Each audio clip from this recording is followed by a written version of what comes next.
What's going on, everybody, and welcome back to the CombatCast. So today I have some news about, both One Championship and K-1.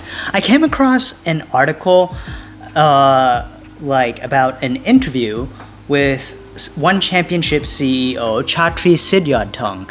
And what he said during this interview, it kind of made me laugh a little, but it also made me a little, upset, if you will. So,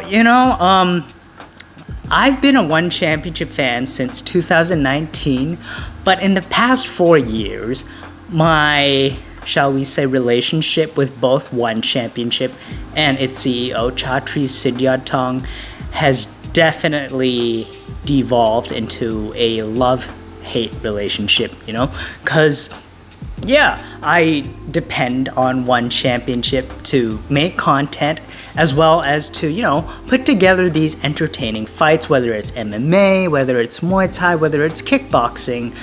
I'm not so much of a fan of the submission grappling though. But anyways, this article I came across on beyondkick.com.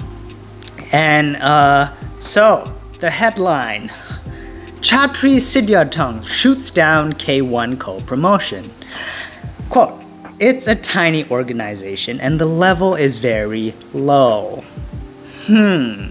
So there's so many things wrong with that quote from Chatri alone, okay? So if you're a real combat sports fan, then you would know that back in the day, K-1 was the highest level of kickboxing you could get to. In simply put, K-1 was the Olympics of kickboxing, since 1993. And in these past few years, K-1 wasn't as big as it used to be. I think up from 1993 up until 2010, K-1 was the biggest stage for kickboxing. And then I think they ran into some financial troubles and they had to shrink down and they became K-1 Japan. But what Chatri is saying, I think it's very outrageous of him. It's an outrageous statement. And this statement comes after he just signed Takeru, who is best known for his stint in K-1. Takeru is a former K-1 champion.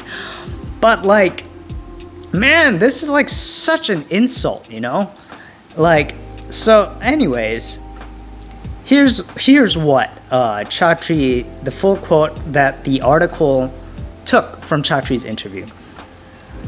And why Chatri would not want to do co-promotional events with K-1, okay? This is what Chatri said. Honestly, it's a tiny organization and the level is very low. I mean, the level of striking is very low. That's all I'm going to say. That's why Takeru, the best striker in K-1, wants to leave and come to here. If you're an expert striker, you understand what I'm talking about. The level is very low. Okay, Chatri. I'm not an expert level striker, and that's probably why I don't understand what you're talking about. But either way, that's such an insult to not just the K-1 promotion, but to all the fighters in K-1. Okay, granted, I'm not well versed on the current roster of K-1. Okay, I have seen a few fights on K-1 Japan via their Japanese language YouTube channel, and there are a handful of good fighters who I certainly believe can beat the kickboxers in One Championship. You gotta remember, K-1 is strictly, the conventional kickboxing that we know today is also known as K-1 rules. It originated from the rule set that K-1 set back in 1993.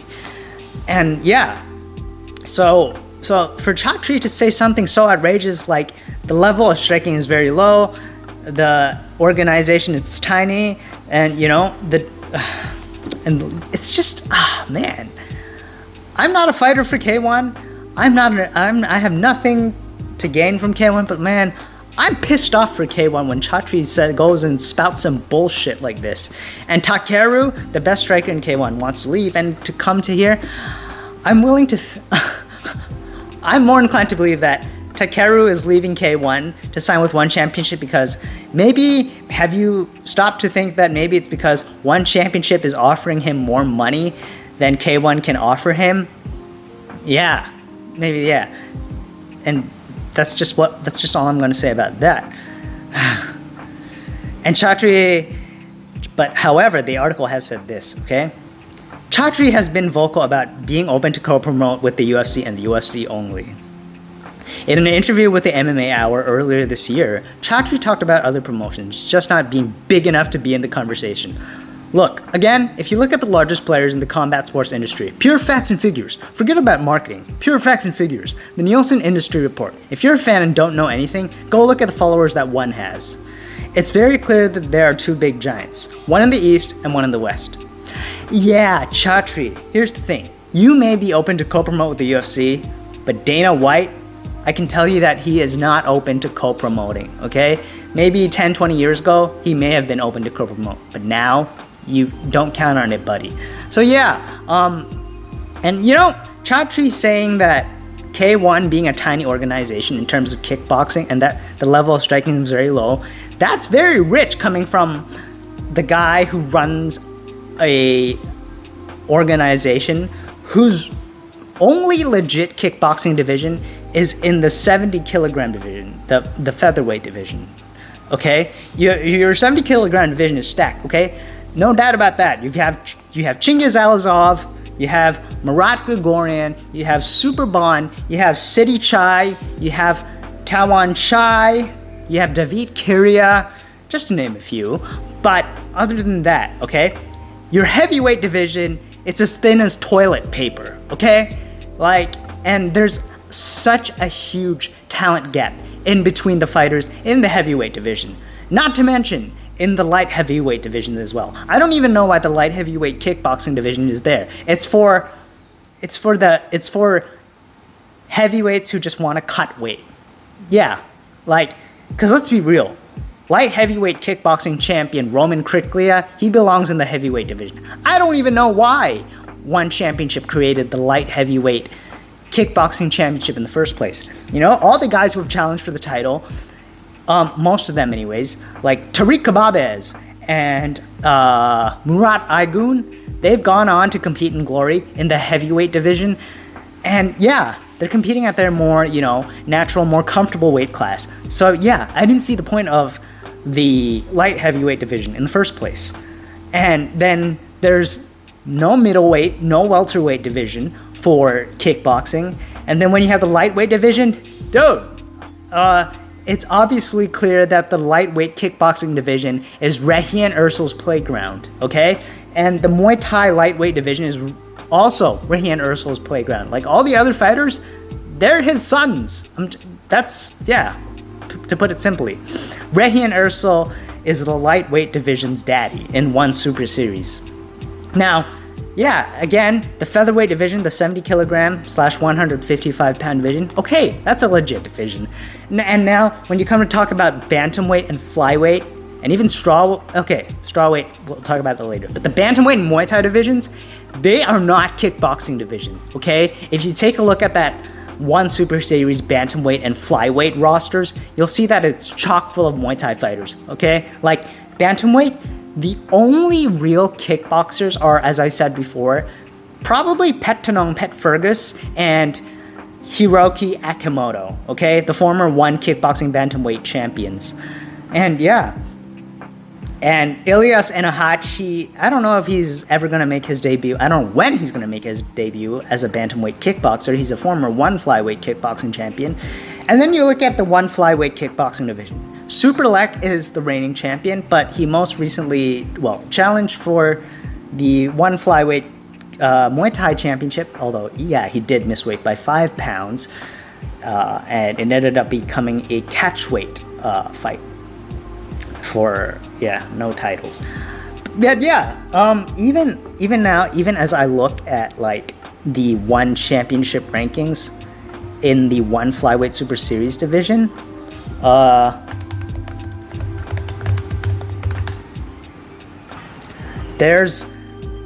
There really isn't. There really isn't, like, you know, there really isn't any, like, true kickboxers. Like, seriously. Rud Tang, Super Lek, Pan Payak. Yeah, like, there really isn't any real kickboxer. And then you have the strawweight division, which basically, essentially just consists of, like, Jonathan DeBella and Zhang Peimian, and then the rest are, like, Muay Thai fighters. Like, Joseph Lazeri, and Daniel Williams, and Prachan Chai. Yeah, those guys are Muay Thai fighters. The only two real kickboxers are Jonathan DeBella and Zhang Peimian. And yeah, so for Chatri to say that K-1 is a low-level organization, and K-1 is strictly a kickboxing organization, yeah, Chatri, what you said just doesn't make any sense, okay? Like, you're an MMA organization, but, like, you are lacking in talent in a lot of your sports, in each of the divisions in lots of your sports. Take, for example, MMA. Yeah, I mean, your heavyweight division it can also be said that, yeah, maybe your heavyweight division is kind of lacking, okay? Maybe you do have some big names like Anatoly Malikin, Bouchecha Almeida. Yeah, he kind of got exposed against Umar Khan, and Amir Ali Akbari. I know he's making his way, but still, that's not enough. The fact that you have Dustin Johnson on your roster speaks volumes about the type of talent you have in your heavyweight division. Your light heavyweight division. Again, I'm just, like, curious as to why that's even there in the first place. The upper limit is 225 pounds. This many kilograms. Why do you have a light heavyweight division? Okay, the light heavyweight division of one championship just consists either of heavyweights cutting down or middleweights moving up. That's it. Okay, there's no permanent fighter in the light heavyweight division. Okay, like, the current champion right now is Anatoly Malikin, who is a regular heavyweight, and then the middleweight division. Man, aside from, like, Rainier de Ritter, Ong Lan Sang, it's pretty shallow, okay? As I'm looking at the Wikipedia roster right now, there's like 7 total fighters, okay? 7 total. That's just sad. And then welterweight, you know, your next big thing, your supposed, like, greatest MMA fighter, free agent on the market, Roberto Soldic. That guy is 0-1 with 1 no contest. Yeah, his hype train got derailed by Sebastian Kadestam. Your lightweight division, okay, you're stacked there, but, like, still. Point is, for you to call a top-tier kickboxing organization, a former top-tier organization like K-1, as to call them low-level, dude, come on. That's just not cool, okay? Like, it pisses me off. But, hey, at least Chatri's comments did ignite a response from the K-1 producer, Carlos Kikuta, okay? So this is what Mr. Kikuta said. Kikuta-san said this. In Japan, not only in the martial arts market, but also in other markets, sensitive and detailed marketing work is important. Foreign promoters who do not understand this will not be able to continue to operate their shows. Continuity is power. 10-8 round for Kikuta-san for me. Yeah, there's a reason why K-1 has still been able to operate since 1993, even though they're not as big as before. Meanwhile, one championship has been operating since 2011, but they've only been able to, you know, get some reach in the United States only like a year ago, okay? So, yeah. Like, I think, like, Chatri should, I hope one day Chatri will be, like, eating his own words, you know, after making this type of comment. Like, honestly, in an ideal world, I wish one would co-promote with K-1. Like, they would have been able to access a vast talent pool in terms of striking, in terms of kickboxing, okay? In an ideal world, I wish they would have also been able to co-promote with Glory, but I think knowing Chatri now, I don't think he'd be open to that. Like, I feel like he's this Asian Dana White from AliExpress. Yeah. But yeah, I think, like, in the long run, K-1 will outlive one championship. But yeah, it's the type of thinking by Carlos Kikuta that will make K-1 the winner in the long run. And yeah, I just hope that's the case. And Chatri is so narrow-minded for thinking like that. K-1 being a tiny organization, love was very low. And yes, to quote him, if you're an expert striker, you understand what I'm talking about. I'm not an expert striker, so I have no idea what he's talking about.